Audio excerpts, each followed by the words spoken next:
Hello friends, this is Sonali Ahuja. Welcome to our channel Only Civil Services.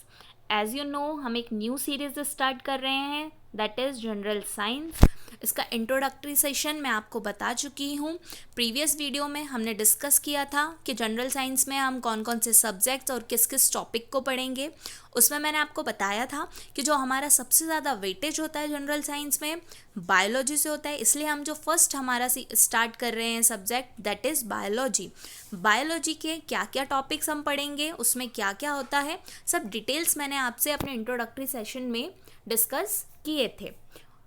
उसके साथ मैं आपको बता दूं कि आज हम अपना फर्स्ट टॉपिक लेंगे the science of life. The science of life में आज हम पढ़ने वाले हैं कि किस तरीके से एंशिएंट इंडिया से मॉडर्न तक हमने किस तरीके से डेवलप किया, कितना डेवलपमेंट हुआ, कौन कौन से मेडिकल प्रैक्टिशनर्स रहे, उनने क्या क्या वर्क किए और कैसे हमको पता चला कि कितने हमारे प्लांट्स एनिमल्स, जो हमारी एक फील्ड आप पढ़ते हैं आयुर्वेदा, इसके बारे में हमको कैसे पता चला. सब जड़ी बूटियाँ जो आज हम यूज़ कर रहे हैं, प्लांट्स का अलग अलग यूज़ करते हैं, उनके बारे में हमने कैसे जाना, कहाँ से ये स्टार्टिंग हुई और किस तरीके से हमने डेवलप किया. तो सबसे पहले अगर मैं आपसे बात करूँ एंशिएंट इंडिया से, तो आज जानते हैं कि आज हम जितना डेवलप्ड हैं, जितना हम मशीनरी का यूज़ कर रहे हैं, टूल्स का यूज़ कर रहे हैं, आज बड़ी से बड़ी सर्जरी पॉसिबल है. आजकल हम ह्यूमन का हर पार्ट चेंज कर सकते हैं, सर्जरी हो सकती है, पूरा का पूरा ह्यूमन ही हम बना रहे हैं. आर्टिफिशियल इंटेलिजेंस आज हम इतना आगे पहुंच गए. लेकिन एंशिएंट इंडिया में भी जब इतनी मशीनरी नहीं हुआ करती थी, इतना टूल्स नहीं था, तब भी हमारे कई ऐसे मेडिकल प्रैक्टिशनर्स हुए जिनने बहुत ज़्यादा मेडिकल फील्ड में वर्क किया और बहुत ज़्यादा, तब भी हमारे यहाँ मेडिकल फील्ड बहुत ज़्यादा डेवलप हुआ करती थी. कई सारे ऐसे मेडिकल प्रैक्टिशनर्स थे जो बहुत ज़्यादा उस टाइम इस फील्ड में काम कर रहे थे. उन्हीं कुछ प्रैक्टिशनर्स के बारे में आज मैं आपको बताने वाली हूँ. तो फ्रेंड्स, सबसे पहले हम स्टार्ट करते हैं कि हमें कैसे प्लांट्स और एनिमल्स की डिफरेंट स्पीशीज़ के बारे में पता चला. तो सबसे पहले मैं बात करूंगी आपसे वैदिक लिटरेचर. वैदिक लिटरेचर हमें बताता है अबाउट 740 प्लांट्स एंड 250 एनिमल्स. आज हम बहुत सारी एनिमल्स और प्लांट्स की स्पीशीज़ के बारे में जानते. कई सारी इंसाइक्लोपीडियाज़ में, अलग अलग बुक्स में आपने इनके बारे में पढ़ा होगा. But ancient time at that period वैदिक लिटरेचर में ऑलरेडी 740 प्लांट्स और 250 एनिमल स्पीशीज़ के बारे में लिख दिया गया था. और उस टाइम पे हमको उस तभी से हमें पता चला कि इतने ज़्यादा प्लांट्स और एनिमल्स की अलग अलग वेराइटी, अलग अलग स्पीशीज़ हमारे पास प्रेजेंट है. सो फ्रेंड्स, जब हमने देखा कि इतने अलग अलग तरीके के प्लांट्स, अलग अलग तरीके के स्पीशीज़ हमारे पास हैं, तो उनको स्टडी करने के लिए, उनके बारे में एक डेटा रखने के लिए हमें ज़रूरत पड़ी कि हम इन्हें क्लासीफाइड करें, ताकि हम एक जैसे जो फंक्शन करते हैं उन प्लांट्स, उन एनिमल्स को अलग रख सकें और इस तरीके से हम कुछ ग्रुप्स बना लें जिससे हम उनकी स्टडी एक साथ कर पाएँ. इसी तरीके से आज आप कई सारे क्लासिफिकेशन सिस्टम देखते हैं, 3 classification system, 4, 5 kingdom classification system. लेकिन जो फर्स्ट सिस्टम, सबसे पहले जो अटेम्प्ट किया गया एनिमल्स को क्लासिफाइड करने का, वो किया गया छंदोग्य उपनिषद में. छंदोग्य उपनिषद में सबसे पहले जितने भी जानवर थे, जितने भी एनिमल्स थे, उनको वर्गीकृत करने की कोशिश की गई थी. और उस क्लासिफिकेशन में एनिमल्स को 3 पार्ट्स में डिवाइड किया था, जिवाजा, अंदाजा एंड उपदिजा. कौन कौन से 3 पार्ट्स थे? जिवाजा, अंदाजा, उपदिजा. जिवाजा, अंदाजा, उपदिजा, इन 3 पार्ट्स में उनको बांटा गया था. किस तरीके से इसको बांटा, क्यों ये 3 ही पार्ट्स लिए गए? उनने जो एक जैसे एनिमल्स थे, जैसे सबसे पहले उनने लिया जिवाजा. जिवाजा में उनने उन एनिमल्स को रखा जो विविपेरस एनिमल्स हैं. जिवाजा मतलब होता है विविपेरस. विविपेरस एनिमल्स वो होते हैं that gives birth to young ones, जो डायरेक्ट बच्चों को जन्म देते हैं, जो कोई भी एग ले नहीं करते, डायरेक्ट मदर बेबी को जन्म देती है. इस तरीके के एनिमल्स कहलाते हैं विविपेरस एनिमल्स. विविपेरस एनिमल्स, अगर मैं आपको फॉर एग्जांपल बताऊं तो ऑल मैमल्स, जितने भी मैमल्स होते हैं वो यंग वंस को बर्थ करते हैं. ये मैमल्स की ही एक कैरेक्टरिस्टिक होती है. हम ह्यूमन बींग्स भी काय में आते हैं? मैमल्स में. हम लोग भी क्या करते हैं? यंग वंस को बर्थ देते हैं. मतलब जितनी भी गर्ल्स होती हैं, लेडीज़ हैं, वो हमारी मदर्स यंग वन को बर्थ देती हैं. इसमें कोई भी सेकंड फेज बीच में नहीं आता है. मैमल्स में सभी तरीके के एनिमल्स भी आ जाते हैं. काऊ, बफेलो, लायन, कैमल, ये सब तरीके के एनिमल्स, ये जितने भी मैमल्स में हैं, वो सब क्या होते हैं? जिवाजा में आते हैं. एक ग्रुप बनाया इनने जिवाजा. सेकंड ग्रुप तब बनाया गया अंदाज़ा. अंदाजा में उन एनिमल्स को रखा गया जो ओविपेरस हैं। अंदाजा मीन्स ओविपेरस। ओविपेरस वो एनिमल्स होते हैं जो एग ले करते हैं, जो एग ले करते हैं। एग ले कौन कौन से, अब अगर मैं एग्जांपल आपको बताऊं तो जितने भी बर्ड्स हैं, स्पैरो, हैन एग्स तो सभी खाते हैं, सॉरी सब नहीं खाते हैं, कुछ लोग जो नॉन वेजिटेरियन है, हैन एग्स, बहुत सारे तरीके के एग्स आपने देखे होंगे। जो रेप्टाइल्स होते हैं, लिजार्ड, क्रोकोडाइल, ये सब भी क्या करते हैं, एग ले करते हैं। कुछ इंसेक्ट्स भी, आप मॉस्किटोज देखते होंगे अपने घर के आसपास पानियों में, वो एग ले कर देते हैं। Worms, earth worm, flat worm, tape worm, ये सब भी एग ले करते हैं। तो सेकंड टाइप बनाया गया अंदाजा। थर्ड वन इज उपधिजा। उपधिजा में उन एनिमल्स को रखा है जो बहुत माइन्यूट एनिमल्स हैं, जिन्हें हम कह सकते हैं माइक्रो ऑर्गेनिज्म, जिसके अंदर अलगी, बैक्टीरिया, फंगई, ये सब आ जाएंगे। इस तरीके से 3 पार्ट्स में उस टाइम पे उन्होंने एनिमल्स को डिवाइड कर दिया था, जिवाजा, अंदाजा, उपधिजा। आपसे पूछा जा सकता है कि सबसे फर्स्ट क्लासिफिकेशन कहाँ देखा गया, तो छंदोग्य उपनिषद। कौन से उपनिषद से लिया गया था, छंदोग्य उपनिषद से। अब अगर हम बात कर रहे हैं एंशिएंट इंडिया की, तो सबसे पहले हम बात करेंगे कि उस टाइम पे medicine of God of medicine कहा गया धन्वंतरी को। धन्वंतरी को हिंदुओं के मेडिसिन का भगवान कहा जाता था। उस टाइम पे लोग मानते थे कि जो धन्वंतरी हैं वो बहुत ज़्यादा मेडिसिन में उनने अपना काम किया है। लोगों को जब समुद्र मंथन हुआ तो उस टाइम पे मानते हैं कि अमृत निकला, उस अमृत को पीने से सब लोग ठीक हो जाते थे, अमर हो जाते थे। तभी से धन्वंतरी को एक गॉड का दर्जा दिया जाने लगा और उनको गॉड ऑफ मेडिसिन कहा जाता है। उन्हीं की याद में फ्रेंड्स धन्वंतरी की जयंती, जो धन्वंतरी त्रयोदशी आती है, उसी के दिन हम हर साल national day of Ayurveda celebrate करते हैं। इन्हें गॉड ऑफ आयुर्वेदा भी कहा जाता है। और इन्हीं की त्रयोदशी के दिन, धन्वंतरी की त्रयोदशी के दिन, हम नेशनल डे ऑफ आयुर्वेदा, जो 2019 का 25 दिसंबर को सेलिब्रेट किया गया था, जिसकी थीम फ्रेंड्स हमने रखी थी Ayurveda for the prevention and control of diabetes. इसी तरीके से हर साल एक अलग अलग थीम के साथ, और उनकी जिस दिन भी त्रयोदशी आती है, धन्वंतरी त्रयोदशी के दिन, हम national day of Ayurveda celebrate करते हैं। इन्हें गॉड ऑफ मेडिसिन कहा जाता है। सेकंड, अगर मैं आपसे बात करूं सुश्रुत संहिता। सुश्रुत संहिता किसने लिखी थी, सुश्रुत ने लिखी थी। ऑल ट्रीटाइज ऑन सर्जरी, जितनी भी सर्जरी, सबसे पहले सर्जरी लाने वाले, इंडिया में सबसे पहले सर्जरी करने वाले में जिसका भी नाम आता है वो है सुश्रुत। सबसे पहले अगर आपसे पूछा जाए कौन सर्जरी किया था, किसने सर्जरी की स्टार्टिंग की थी, तो वो सुश्रुत ने की थी। उन्हें फादर ऑफ सर्जरी भी कहा जाता है। सुश्रुत को फादर ऑफ सर्जरी कहा जाता है। Sushruta himself carried out plastic surgery of human nose, और सबसे पहले जो उनने सर्जरी की थी वो ह्यूमन नोज की थी। खुद से ही उनने एक पर्सन की ह्यूमन नोज की। लेकिन अगर आपसे पूछा जाता है कि वो स्पेशलाइज्ड किस में थे, तो Sushruta specialised in ophthalmic surgery. Sushruta ophthalmic surgery में स्पेशलाइज थे। Ophthalmic means friends, ophthalmic means होता है रिलेटेड टू आईज। जितनी भी आई डिसऑर्डर होती थी, आंखों से संबंधित जितनी भी बीमारी हुआ करती थी, उनका ऑपरेशन करना, उन्हें कौन सी दवाइयों से ठीक करना है, ये सब सुश्रुत इसमें स्पेशलाइज्ड थे। और उनने आंखों की भी कई सारी सर्जरी, जैसे कि आप इस फोटो में देख सकते हैं कि सुश्रुत आंखों की उनकी सर्जरी, इस तरीके से सबसे पहले सर्जरी करना स्टार्ट की थी सुश्रुत ने। और अगर एंशिएंट इंडियन मेडिकल प्रैक्टिशनर्स, बहुत सारे इनके अलावा भी मेडिकल प्रैक्टिशनर्स हुए जिनने बहुत ज़्यादा हमारी मेडिकल फील्ड में योगदान दिया है और उसे बहुत ज़्यादा आगे बढ़ाया है। सुश्रुत फ्रेंड, सुश्रुत पहले इंसान थे जिसने ह्यूमन एनाटॉमी के बारे में पूरी स्टडी की थी। उसके बाद में आ जाऊं अत्रे, तो अत्रे की भी एक बुक है अग्निसेन। अत्रे की एक बुक है अग्निवेशा, सॉरी फ्रेंड्स, अग्निवेशा। अत्रे की एक बुक है अग्निवेशा, जिसको आज हम जो इंसाइक्लोपीडियाज देख रहे हैं वो सब उसी से कहीं ना कहीं, उसी से इन्फ्लुएंस होकर उसी के बेसिस पे बनाई गई हैं। चरक, सेकंड में बात करूं चरक की, तो चरक ने भी अपनी एक बुक लिखी थी, चरक संहिता। चरक को फादर ऑफ मेडिसिन कहा जाता था। क्यों? चरक पहले फिजिशियन थे जिसने कॉन्सेप्ट रिप्रेजेंट किया था डाइजेशन, मेटाबॉलिज्म एंड इम्यूनिटी। तीन चीज़ों के बारे में उन्होंने बताया था, डाइजेशन, मेटाबॉलिज्म, इम्यूनिटी। 3 चीज़ों के बारे में उन्होंने बताया।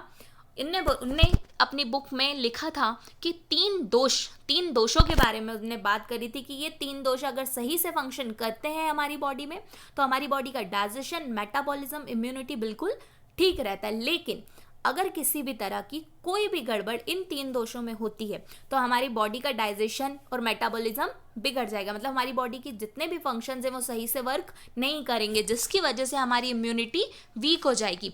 और अगर इम्यूनिटी वीक होती है तो आप जानते हैं कि हमें जल्दी से जल्दी बीमारियां लगती हैं, वायरस हमारी बॉडी पे जल्दी अटैक करते हैं। तो ये कई सारे प्रैक्टिशनर्स थे जिनने हमारी मेडिकल फील्ड में बहुत ज़्यादा काम किया है, और उस टाइम पे भी हमारे सब लोगों का इलाज किया और उनको बताया कि किस तरीके से ये जो हमारे यहाँ मिलने वाले प्लांट्स हैं, हमारे यहाँ मिलने वाली जितनी भी हर्बल प्लांट्स, औषधियाँ आप कह सकते हैं, जड़ी बूटियाँ मिलती हैं, उनको किस तरीके से हम अपना इलाज करने के लिए ठीक कर सकते हैं। तो यही जो इनने जड़ी बूटियों, औषधियों का इस्तेमाल किया अपने आप इलाज करने में, लोगों को ट्रीट करने में, उसी साइंस को हम कहते हैं, उन सबको आयुर्वेदा। ये indigenous system of medicine in India known as Ayurveda, जो नेचुरल अकरिंग प्लेस था जहाँ से आयुर्वेदा की शुरुआत हुई वो है इंडिया। हमारे इंडिया में सबसे पहले आयुर्वेदा की शुरुआत की गई, जिसमें आयु मीन्स होता है लाइफ और फ्रेंड्स वेदा मीन्स होता है नॉलेज, इसी से निकल के आता है लाइफ ऑफ नॉलेज। आयुर्वेदा का मतलब क्या होता है? Life of knowledge. आयु मीन्स लाइफ, वेदा मीन्स नॉलेज।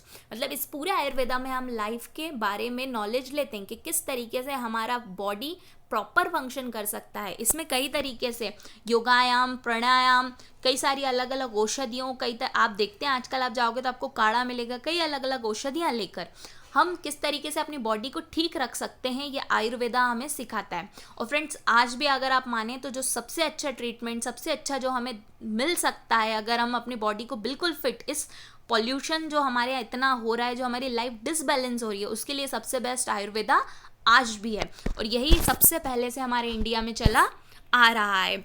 उसके बाद अगर मैं आपसे कुछ और बात करूं जो हमारे एंशिएंट इंडिया में बताया गया, तो तैत्तिरीय उपनिषद हमारे जो पुराण है उन सब में तैत्तिरीय उपनिषद यजुर्वेदा से लिया गया है। तैत्तिरीय उपनिषद यजुर्वेदा से लिया गया है, जिसमें एवोल्यूशन ऑफ लाइफ के बारे में बताया गया है। फ्रेंड्स एवोल्यूशन ऑफ लाइफ से मतलब है कि किस तरीके से हमारी ये अर्थ बनी, किस तरीके से लाइफ एवोल्यूशन हुआ, किस तरीके से ह्यूमन बीइंग बने।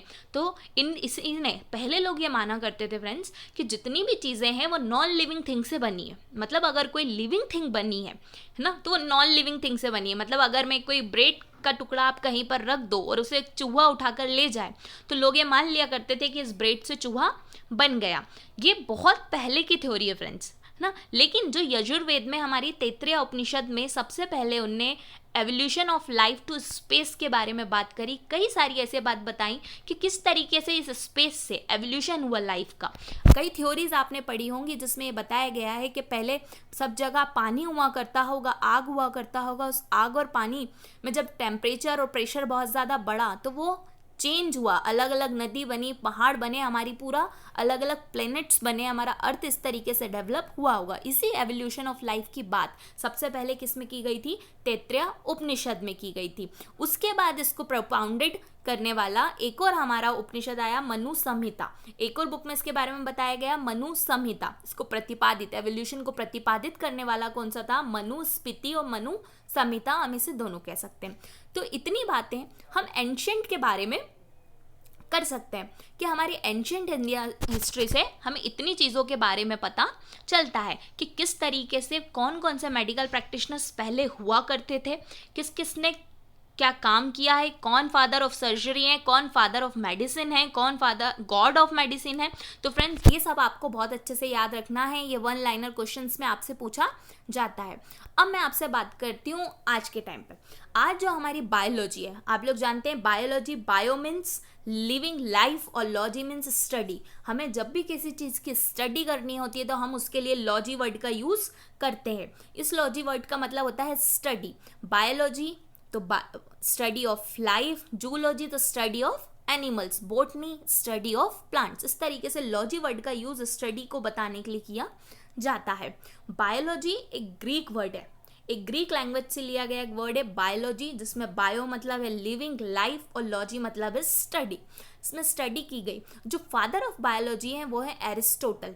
फादर ऑफ बायोलॉजी किसे कहा जाता है? एरिस्टोटल। एरिस्टोटल, इसे हम हिंदी में अरस्तु भी कहते हैं। आप लोग हिंदी की बुक्स में देखेंगे तो आपको अरस्तु लिखा हुआ मिलेगा, और अगर इंग्लिश बुक्स में आप लोग देखेंगे तो आपको एरिस्टोटल लिखा हुआ मिलेगा। दोनों ही सेम है फ्रेंड्स। इनको father of biology plus father of zoology भी कहा जाता है। दोनों ही सेम है, father of biology, father of zoology, दोनों ही एरिस्टोटल है। लेकिन अगर आपसे पूछा जाता है बायोलॉजी वर्ड किसने दिया है, biology word was given by Lamarck and Treviranus. अगर वर्ड पूछा जाएगा, जो बायोलॉजी वर्ड है ये किसने दिया है, तो ये दिया है लेमार्क एंड ट्रेनवर्ड्स ने। और अगर आपसे पूछा जाता है who is father of biology, तो आप देंगे एरिस्टोटल, अरस्तु। दोनों में डिफरेंस है, बिल्कुल याद रखिएगा। अगर वर्ड पूछा जाए ये वर्ड किसने दिया है, तो वर्ड देने वाले लेमार्क और ट्रेनवर्ड्स थे। और father of biology Aristotle, father of zoology भी एरिस्टोटल है, अरस्तु भी कहीं आपको लिखा हुआ मिल सकता है। कहाँ पर? उनकी एक बुक थी हिस्टोरिया एनिमेलिया, इस बुक का नाम भी पूछा जाता है। एरिस्टोटल की बुक का नाम क्या था? Historia animalia. इनकी इस बुक में इनने अबाउट 500 to 1000 एनिमल स्पीशीज के बारे में बताया था। अबाउट 500 to 1000 एनिमल स्पीशीज के बारे में बताया था। और उनकी बुक का नाम भी पूछा जाएगा हिस्टोरिया एनिमेलिया। इसी बुक से इसलिए इनको फादर ऑफ जूलॉजी भी कहा जाता है, क्योंकि इनकी जो बुक थी हिस्टोरिया एनिमेलिया, इनमें इनने एनिमल स्पीशीज के बारे में बात की थी। इतनी हमने फ्रेंड्स बात देख ली। सेकंड मेरा पार्ट आ जाता है बोटनी, स्टडी ऑफ प्लांट्स। मैं आपको बायोलॉजी में ही स्टडी ऑफ एनिमल्स, जूलॉजी के बारे में बता चुकी हूँ, तो ये आ जाता है बोटनी, मेरा study of plant. Study of plant father of geology कहा जाता है, बोटनी, सॉरी फ्रेंड्स ये गलती से प्रिंट हो गया है। फादर ऑफ बोटनी कहा जाता है थ्रियोफेस्टस। थ्रियोफेस्टस होते हैं मेरे, थ्रियोफेस्टस फादर ऑफ बोटनी है। फादर ऑफ जूलॉजी है एरिस्टोटल। इनकी भी एक बुक थी हिस्टोरिका प्लांटेनम। हिस्टोरिका प्लांटेनम में इनने अबाउट 500 प्लांट स्पीशीज के बारे में बात की है।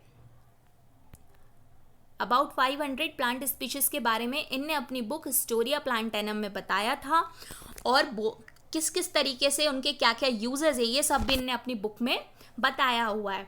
सो फ्रेंड्स, हमने इस वीडियो में देखा कि किस तरीके से हमारे मेडिकल प्रैक्टिशनर्स हुए, कौन कौन हुए, कौन फादर ऑफ मेडिसिन है, कौन father of God of medicine है, फादर ऑफ आयुर्वेदा, सबकी बात हमने करी हुई थी। गॉड ऑफ आयुर्वेदा भी धन्वंतरी को ही कहा जाता है। उसके बाद हमने आज देखा कि हमारी जो बायोलॉजी है, हमारी बायोलॉजी को 2 पार्ट्स में अलग अलग डिवाइडेड किया गया है, एक जूलॉजी, एक बोटनी। जूलॉजी में हम एनिमल्स की स्टडी करते हैं और बोटनी में प्लांट्स की स्टडी करते हैं। Father of zoology father of zoology Aristotle है, and father of botany Theophrastus हैं। दोनों में आपको याद रखना है। बट अगर आपसे वर्ड पूछा जाता है कि जो वर्ड है बायोलॉजी वर्ड, ये किसने गिवन किया है, तो लेमार्क एंड ट्रेनवर्ड्स। सो फ्रेंड्स, आज हम यहीं पे एंड करते हैं। आने वाली इस वीडियो में हम बात करेंगे हमारे जो फर्दर सब क्लासिफिकेशन हुआ livings and non living thing के बारे में। इसमें मैं आपको पूरी कैरेक्टरिस्टिक बताऊंगी लिविंग बींग्स की। So please do like, share and subscribe. Thank you for watching. आपको जो भी कमेंट्स, कोई क्वेश्चन या फिर कुछ कमेंट्स लिखने हैं तो आप कमेंट में जाकर लिख सकते हैं। Thank you.